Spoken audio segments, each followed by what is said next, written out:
l'émission Parole de femmes. Nous finissons cette semaine sur la persévérance avec un thème peut-être qui surprend, mais quelle est la différence? Comment faire la différence entre la persévérance et l'entêtement? Et je trouvais ça intéressant qu'on puisse terminer sur ce point-là. Ça peut-être que ça paraît pas intéressant au premier abord, mais parce que quelquefois on peut vraiment faire un amalgame entre les deux et on pense qu'on est dans la persévérance, mais on est tout simplement en train de poursuivre peut-être des projets personnels, en train de poursuivre des ambitions personnelles, des choses que Dieu n'a jamais demandées. Et finalement, on n'arrive pas à faire la différence. Et d'où l'importance d'avoir cette intimité avec Dieu, parce que sinon, on prend tout ce qui compose la persévérance, ce dont on a parlé, on va prendre la foi, on va prendre la patience, etc. On va se dire, mais moi, je suis en train de faire tout ça. Je suis vraiment extrêmement persévérante. Et pourtant, je ne vois pas de fruits dans ma vie. Et je pense que c'est important de revenir à la base.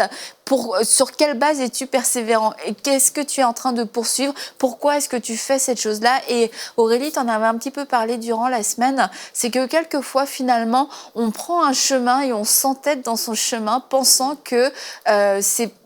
souvent que c'est ce que Dieu veut, mais en n'ayant jamais pris peut-être le temps même de lui demander ou d'éprouver ce chemin à la lumière de la parole ou dans la prière. Oui, c'est ça l'entêtement. C'est vraiment être têtu. Têtu dans le sens que moi, je sais ce que je veux faire et je veux courir vers mon but, vers cet objectif-là, sans vraiment s'arrêter et dire, mais est-ce que ce que je vais faire là correspond à ce que Dieu pense par rapport à ma propre vie? Et ça, c'est l'une des premières questions qu'on peut se poser, c'est est-ce que mes actions reflètent la volonté de Dieu? Si on réalise que nos actions sont le fruit de notre imagination personnelle, notre propre performance pour atteindre notre objectif, il faut qu'on soit capable de faire demi-tour.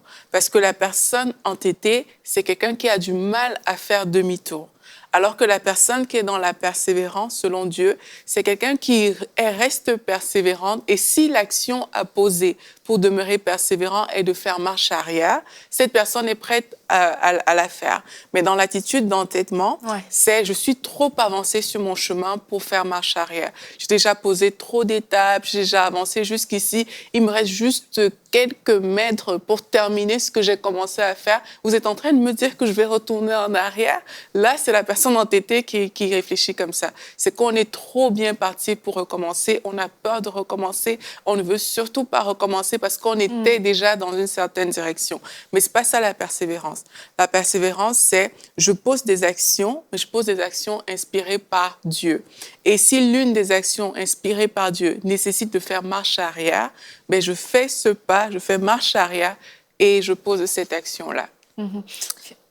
Et dans la persévérance et l'entêtement, moi, je crois aussi qu'un des éléments, c'est comme tu as parlé, c'est de savoir si Dieu a inspiré cette action. Il y a aussi le quand dira-t-on. Des fois, le quand dira-t-on va venir faire la différence, en fait, si je suis dans l'entêtement, si je suis dans la persévérance. L'entêtement, le quand dira-t-on des autres. Qu'est-ce que, voilà, si je recule, qu'est-ce qu'ils vont penser? Mais des fois, c'est le quand dira-t-on de moi-même, en fait. J'ai pris une décision, je me suis avancée dans un projet d'entreprise, un projet d'études, peu importe. Et là, je rame plus que d'habitude. Ça devient très difficile. Et en fait, c'est cette difficulté, c'est pas une porte pour que j'aille plus loin dans ma foi, mais c'est vraiment le Seigneur qui est en train de me dire, non, là, ce chemin, c'est pas moi qui t'ai amené là-bas. Mais mon quand dira-t-on à moi-même, je me dis, mais si, ça veut dire que j'avais pas bien écouté. Et donc, c'est comme si tu veux pas réaliser que tu n'avais pas bien écouté au début et tu persévères. Mais vraiment, je veux encourager quelqu'un en se disant que les voies de Dieu sont toujours les meilleures pour nous. Et des fois, moi, ça m'est déjà arrivé dans ma vie personnelle d'avoir commencé un projet et j'étais sûre que c'était un bon projet, etc.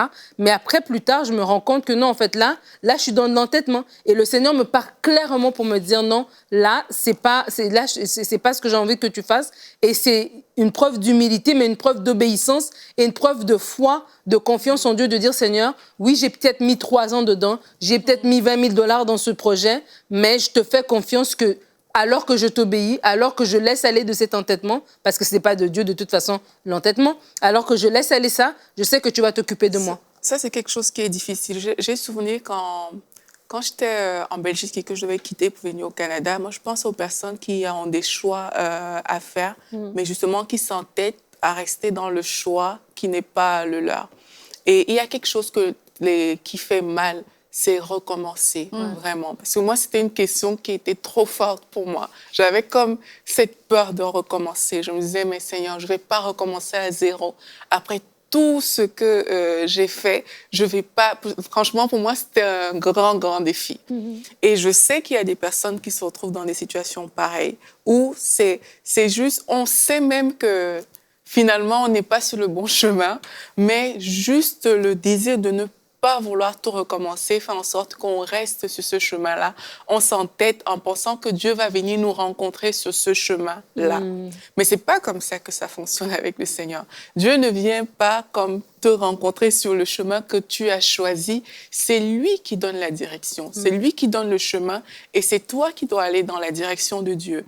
Donc, quelqu'un qui est dans l'entêtement, vraiment, regarde à son chemin. C'est pour ça qu'il faut vraiment prendre le temps de mettre aussi sur l'autel nos décisions, nos propres desseins, en fait. Et de là, il va ressortir vraiment des choses qui viennent du Seigneur. On va avoir, le Seigneur nous conduit par sa paix. Il y a quelque chose en toi qui va te dire qu'en fait, c'est le temps de rebrousser chemin. Il y a même des pensées pour certaines personnes qui vont arriver. Tu vas te dire, ah, mais il y a de cela peut-être 2 ans, parce que ça peut prendre beaucoup de temps. Ouais. Et cela 2 ans, on m'avait proposé de faire cette chose-là, mais je n'avais pas fait. Mais je ne vais pas revenir. Ça fait 2 ans que cette chose est passée. Il y a des pensées comme ça qui vont revenir, mais c'est le temps de juste se repentir devant Dieu. Seigneur, je n'avais pas compris, je n'avais pas tout capté. Mais aujourd'hui, Seigneur, je veux te suivre et je veux aller dans ce chemin que tu as tracé pour moi. Et dans le fait de vouloir absolument persévérer, mais dans la mauvaise façon, de s'entêter, c'est parce qu'il y a vraiment cette peur aussi de l'échec, de se dire ça va être un échec. Mais au final, on le dit souvent dans Paroles de femmes, mais qu'est-ce qu'un échec?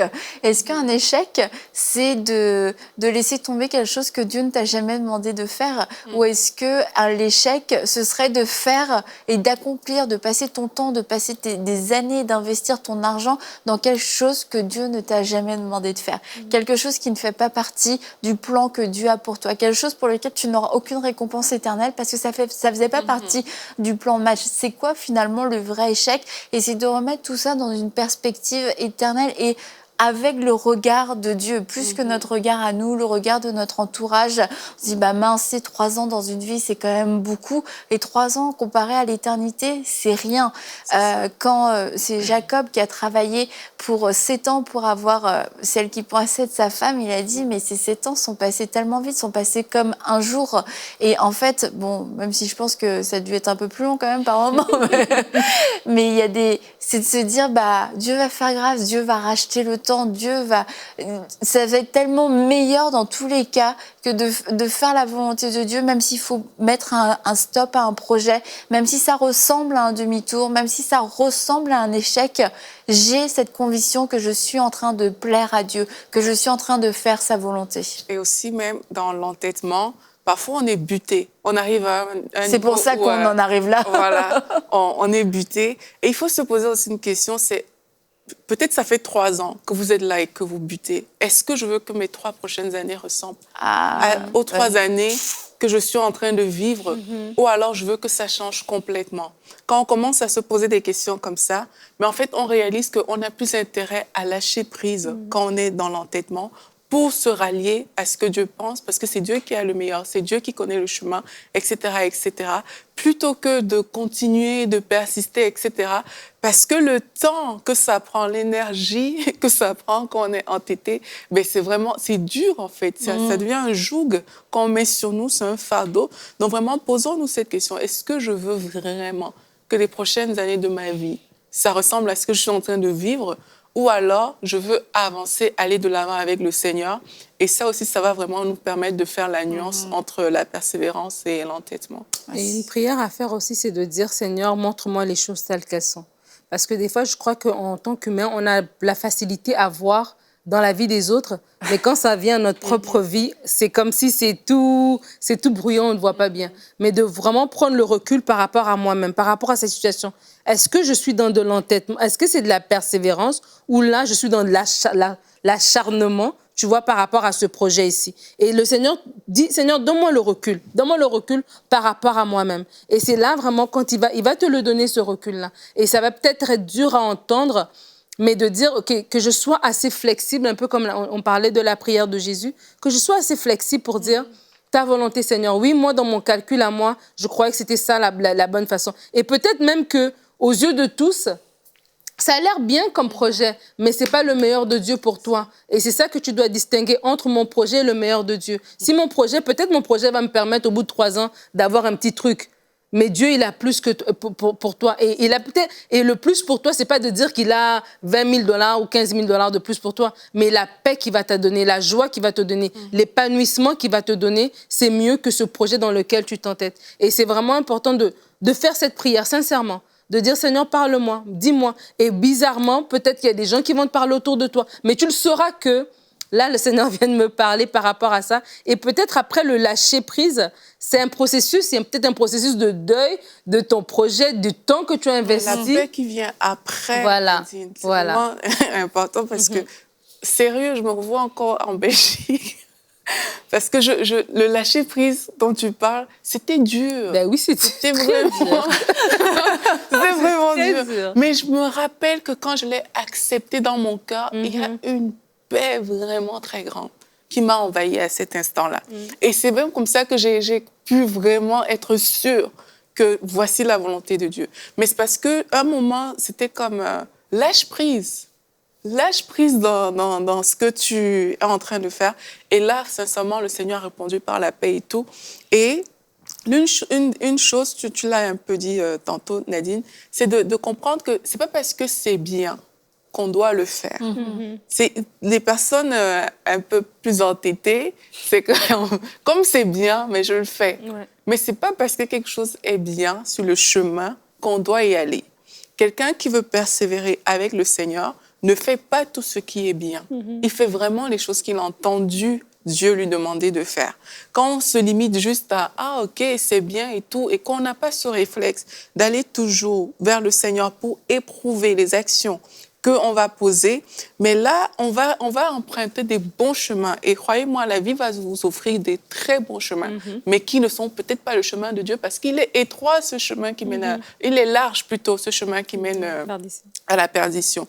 Donc, vraiment, prenons le temps de lâcher prise et vraiment de demander à Dieu pour chaque chose. On pense souvent qu'on peut vivre sans le Saint-Esprit. C'est pas vrai. C'est pas possible. Prenons le temps de dire à Dieu, Seigneur, par rapport à cette décision, par rapport à cette chose qui peut même sembler avoir des conséquences banales, est-ce que tu penses que je devrais me lancer là-dedans? Parce qu'un petit chemin comme ça, il peut s'élargir, s'ouvrir, et au final, on s'y perd parce qu'on a été entêté. Est-ce que tu regrettes d'être venu au Canada?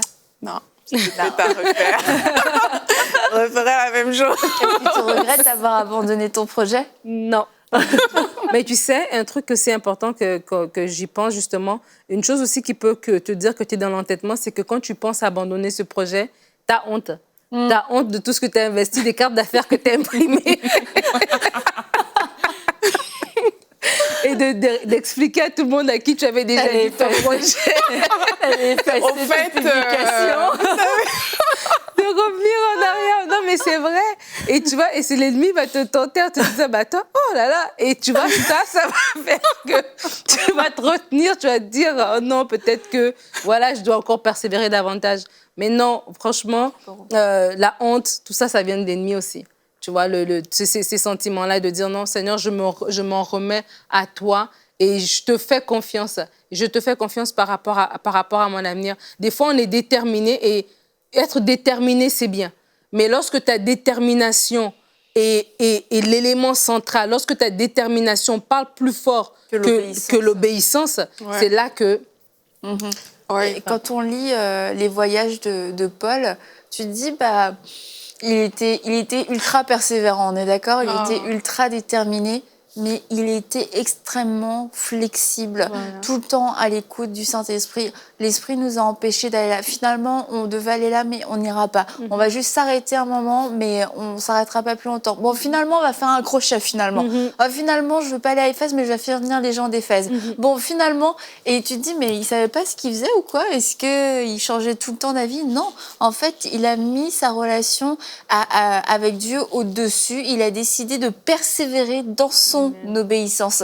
Et c'est vrai que vu de l'extérieur, si tu le regardes de cet angle-là, tu peux te dire, Paul, il savait pas où il allait, il savait pas ce qu'il comptait faire. Mais en fait, non, il savait que Dieu voulait qu'il aille quelque part. Et il était constamment à l'écoute. Et ça peut sembler changeant. Et quelquefois, on peut sembler changeant face aux autres personnes. Mais parce qu'on a des bonnes idées qui arrivent. Et puis finalement, dans notre bonne idée, le Saint-Esprit vient parler et donne la meilleure idée. Et c'est là que tu dis, bon, j'avais dit que je ferais ci, que je ferais ça. Parce qu'il y a beaucoup de projets dans le cœur de l'homme, mais seuls ceux de l'Éternel s'accomplissent. Et en fait, c'est exactement ça. Donc, à la fois, on peut avoir l'air changeant, mais peu importe ce qu'on a dit, bon, vaut mieux peut-être éviter de trop parler, c'est vrai, quelquefois. On peut avoir l'air changeant, mais c'est nos actions qui doivent parler et qui doivent être le reflet de ce que Dieu nous a dit. Mais je n'ai pas retrouvé le verset que je cherche. Mais quand tu as parlé de Paul, ça concernait Paul, justement. Et en fait, pour les personnes qui sont entêtées, tous les moyens sont bons pour réussir. Ah ouais. Et au risque même de piétiner des gens, etc. Mais avec Dieu, c'est pas comme ça que les choses se passent. Avec Dieu, les choses se passent vraiment de façon naturelle. Les choses se passent, on n'a même pas calculé trop souvent certaines choses, mais on voit le chemin s'ouvrir, on voit comme le chemin, il devient tracé. On voit un chemin tracé. Et une chose que moi, j'aime avec Dieu, quand tu parlais de Paul, c'était ça, c'est que justement, Dieu, il montre les choses aussi à l'avance.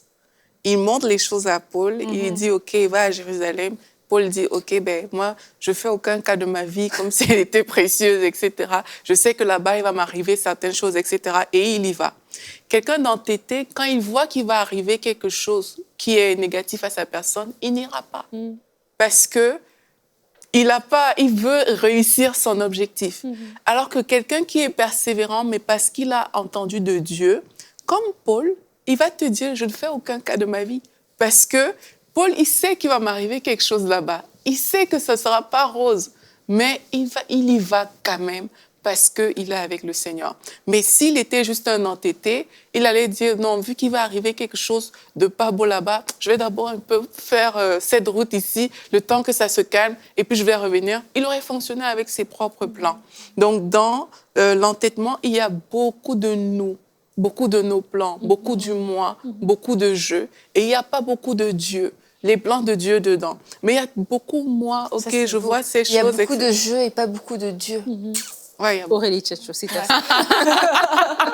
Mais c'est ça l'entêtement, c'est beaucoup de moi et moins de Dieu. Mais ce n'est pas ce qu'il faut faire. Ouais. Et déjà, même aussi la confusion aussi nous accompagne lorsqu'on est dans l'entêtement. La confusion... vraiment, c'est important. Tu as parlé de ce verset qui dit que seuls les plans de l'Éternel s'accomplissent alors qu'il y a dans le cœur de l'homme beaucoup de projets. C'est des prières à faire. C'est des prières à faire lorsque vous êtes dans un chemin. Vous savez au fond de vous que là, ça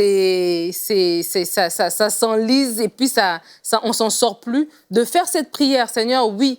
Est-ce que tes plans s'accomplissent? Si tu dis dans ta parole que ceux qui placent en toi dans leur appui, ils trouvent des chemins tout tracés, que ces chemins se dessinent en fait. Et parce que justement, la confusion va te faire croire que bon, là, je suis en train de lutter, je lutte pour le Seigneur, c'est un combat de foi. Non, peut-être là, c'est pas un combat de foi, c'est un combat de chair tout simplement. Et c'est important de faire cette prière parce que le temps nous est compté et ce temps, on doit l'utiliser pour faire ces plans merveilleux que Dieu a pour nous. Mais beaucoup d'entre nous, beaucoup vraiment, vont se laisser happer par cet entêtement en se disant non, je dois absolument terminer. Mais là, tu es dans la confusion, tu recommences, il y a des choses qui ne marchent pas. Écoute, c'est chaotique autour de toi, ça se voit à l'œil nu, mais toi, tu n'es pas en mesure de le voir. Et là, ça prend de faire des prières comme ça.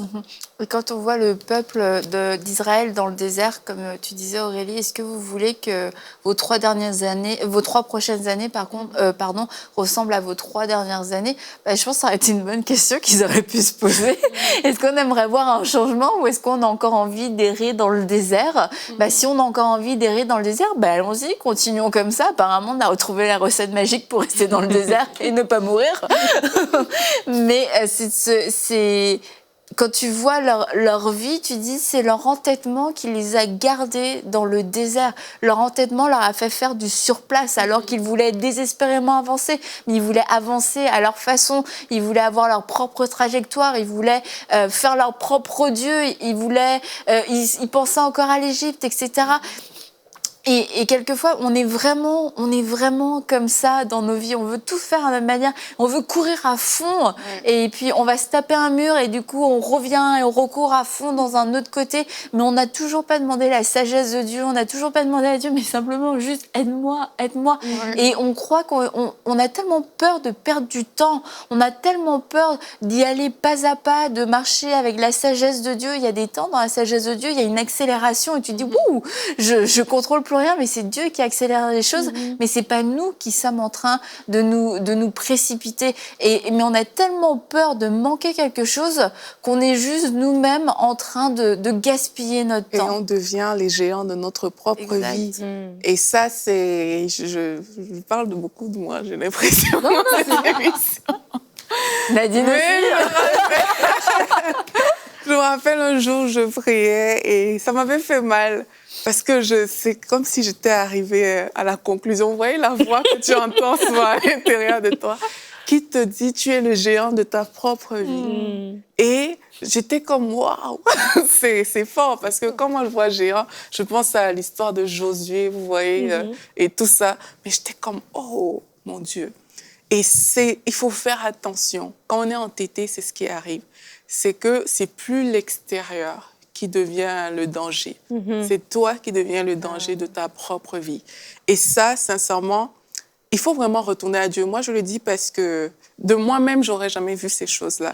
J'aurais juste vu que je veux m'en sortir, comme Annabelle disait, je veux aller de l'avant, etc., etc.